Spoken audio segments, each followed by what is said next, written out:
Welcome to The Making of a Nation, American History in VOA Special English. In the spring of 1820, President James Monroe was coming to the end of his first 4 years as president. He wanted to be elected again, but he faced a difficult decision. Congress, after much debate between the North and the South, had approved a bill giving statehood to Missouri. Missouri was part of the Louisiana Territory. Southern lawmakers wanted Missouri to permit slavery. Northerners wanted no slaves in Missouri. A compromise was reached. Missouri could have slaves, but nowhere else in the northern part of the Louisiana Territory would slavery be permitted. Now, Sarah Long and Steve Ember continue our story of the presidency of James Monroe. Many Southerners were not satisfied. The compromise closed the door against slavery entering large new areas of land. Southerners, like all other Americans, had a right to settle in the new territory. President Monroe was a slave owner. He understood the feelings of the South. His friends urged him to veto the compromise bill because it limited slavery in the territory. Monroe believed the compromise was wrong, but not because it kept slaves out of the territory. The President did not believe the Constitution gave Congress the right to make such conditions.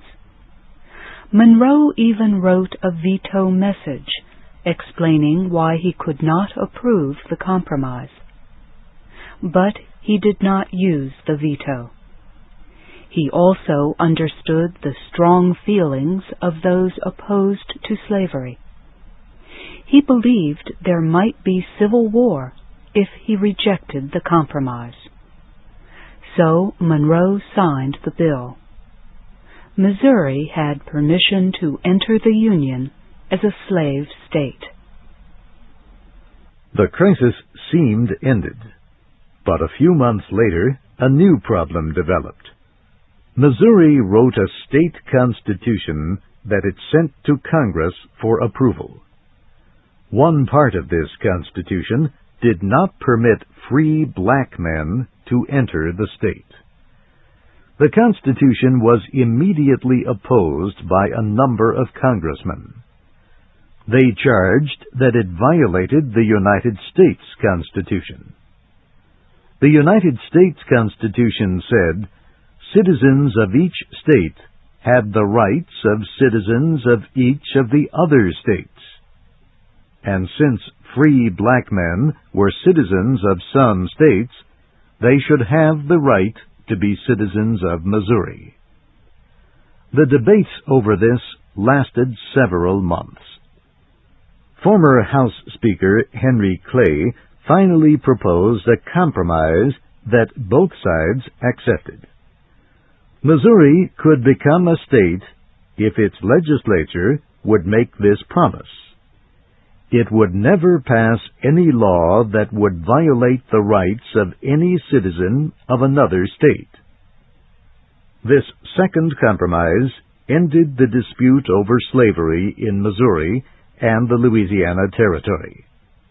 The Compromise of 1820 settled the crisis of slavery for more than 20 years, but everyone knew that the settlement was only temporary. Former President Thomas Jefferson used these words to explain his feelings about the compromise. This question, like a fire bell in the night, awakened and filled me with terror. I understood it at once as the threat of death to the Union.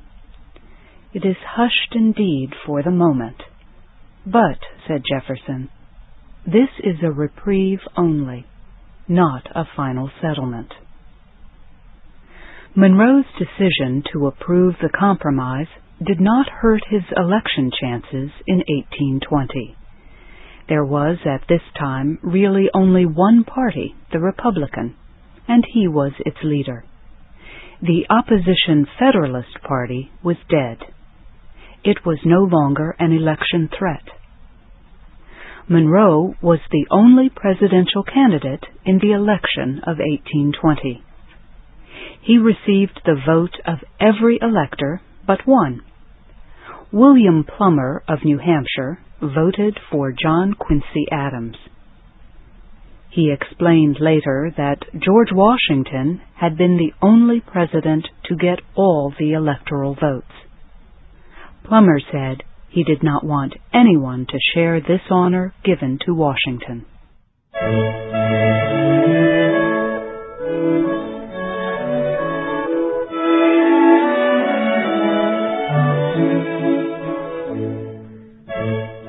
Monroe's first 4 years as president had been successful.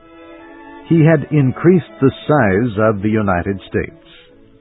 Florida now was part of the country, and the problem of slavery had been temporarily settled. There had been economic problems, some of the worst in the nation's history, but the situation was getting better. The nation was growing.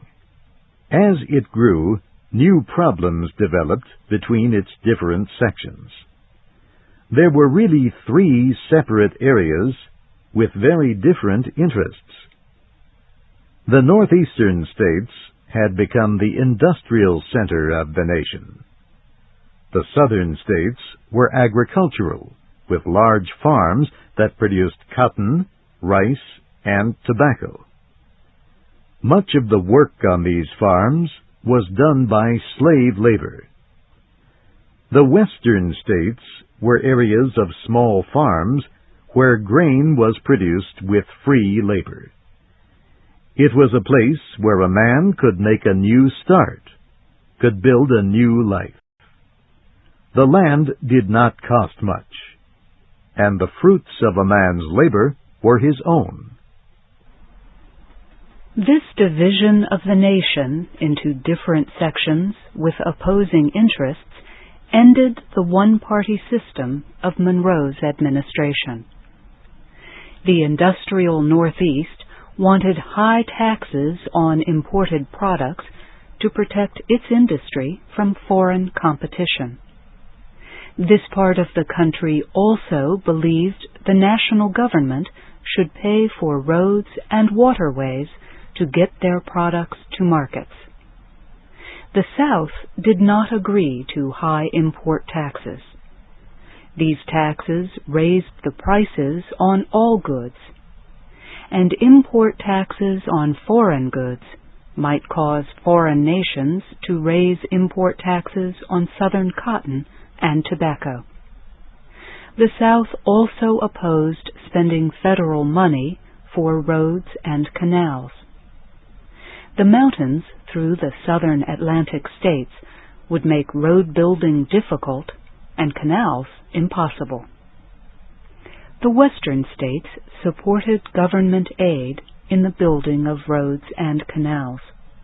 The Ohio and Mississippi rivers were the only inexpensive transportation systems for moving their products to markets.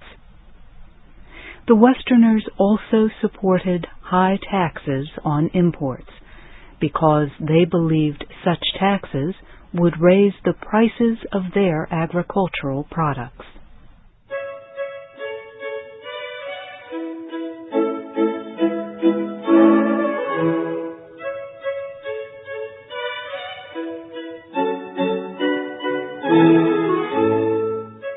The separate interests of these different sections produced an exciting presidential election campaign in 1824. Each section had at least one candidate. Several had more than one.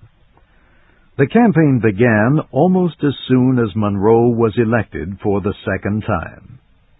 At one time, as many as 16 men thought of themselves as presidential possibilities. By 1822, the number had been reduced to 6 men. 3 of them were members of Monroe's cabinet: Secretary of State John Quincy Adams, Treasury Secretary William Crawford, and Secretary of War John C. Calhoun. Adams was the only Northern candidate. He was an extremely stable man. There were few jobs in government he could not do, and do well. But he was not the kind of man that people liked. He was cold, questioning, and had a sharp tongue. His father was John Adams, the 2nd President of the United States. Treasury Secretary Crawford was a Southerner, born in Virginia, and a large landowner in Georgia. Crawford had received some votes when the Republicans chose Monroe as their presidential candidate in 1816. He was a good politician and was supported by most Southern Republicans. War Secretary Calhoun also was a Southern candidate, but he had much less support than Crawford. His home state, South Carolina, first named another man as its candidate. When that man died, they named Calhoun. The West had 2 candidates in the election of 1824. One was Henry Clay of Kentucky, Harry of the West, a great lawyer, congressman, Speaker of the House, and senator. The other was Andrew Jackson, Old Hickory, the hero of New Orleans. Jackson was poorly educated, knew little about government, and had a terrible temper. He was a fighter, a man of the people. The 6th candidate was DeWitt Clinton of New York.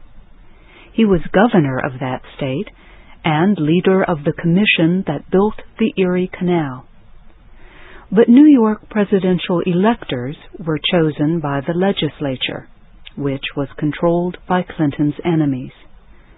So Clinton's chances were poor. Treasury Secretary Crawford was clearly the leading candidate 2 years before the election, but he had a serious illness in the autumn of 1823. He could not meet with the cabinet for months. He could not sign official papers. Crawford did go back to work, but he was only a shadow of the man he had been.